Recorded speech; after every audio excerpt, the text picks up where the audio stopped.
What is going on, everybody? Baby Sloth here. Hope you're all having an awesome day, and in today's video we're going to be taking a look at what I believe is the worst exotic hand cannon for PvP. Now, as it currently stands here in Destiny 2, hand cannons are actually in a pretty good place, so you don't want to be doing really too much jiggery pokery with them, because they're actually doing quite well and most of them are quite consistent.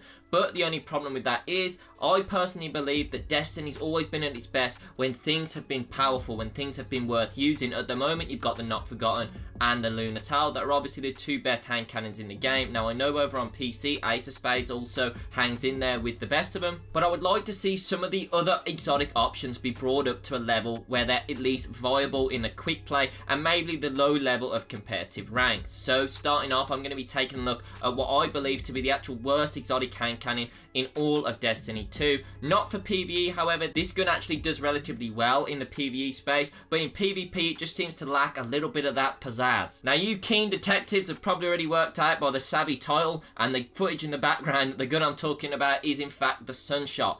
Now, the SUNSHOT is an actual pretty decent weapon when using with the Catalyst, because its main drawbacks are the fact that it has poor range and poor stability, and those both get brought up when you actually have the Catalyst for the weapon, something I do not have here, but I have used on other people's accounts. Now, a quick overview of the SUNSHOT: it's a 3-shot kill when you hit all of those pesky headshots. It's got 150 RPM, 8 in the magazine, and its exotic perk is basically when you get a kill on an enemy, it makes them explode. And also the damage comes out separately. Some of it comes out in an explosive damage, so you'll see that you hit around about 47 to the head and 12 comes off to the side. Now, my main gripe with this weapon is just that I think the exotic perk doesn't really do enough in the actual Crucible space. In PvE, it's actually pretty good, but in PvP, it just doesn't do enough in my opinion. The explosion's kind of lackluster and never really affects the game in the way you'd like it. You've got exotics now like the Chromatic Fire for the Warlock that allows all of the kills you get to basically have that explosion, and I just think that this exotic should be something a little bit more powerful. What I would like to see done to the gun would potentially to be make that explosion radius a lot bigger so that it's got more of a chance of affecting other enemies around it, and also to apply a tick damage similar to what the Monarch does. Now, this would not have to be insane amounts of damage, but maybe a 2-tick or a 1-tick, so anyone in the blast radius will then get hit with that tick, so it allows them to stop healing for a short amount of time.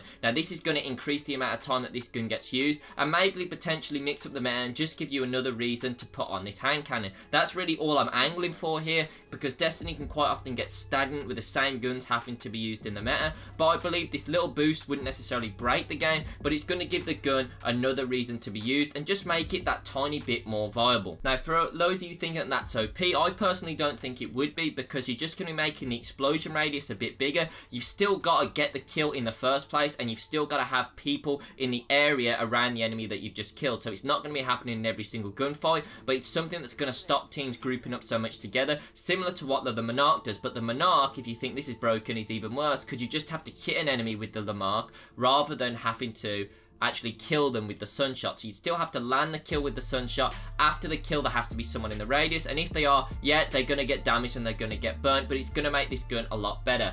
Now, this has really just been my opinion and a bit of speculation, because I believe this gun is still good, yes, with the Catalyst, but could be a whole lot better and just made a lot more useful. Now, if you agree with the changes that I've said in this video, please let me know down in the comments below. If you think actually one of the other hand cannons is actually worse and needs some looking at and needs a bit more tuning more than this one, please let me also know in the comments down below. I'd like to get a bit of a discussion with you guys. I'm planning on actually doing some videos or a video series on the guns that I believe need some retuning or re-looking at to just make the game a bit more fresh and exciting. But if you'd like to see that on my channel, please consider hitting the subscribe button. If you like this video, please hit that like button, and I'd like to thank you all very much for watching, and have a great day.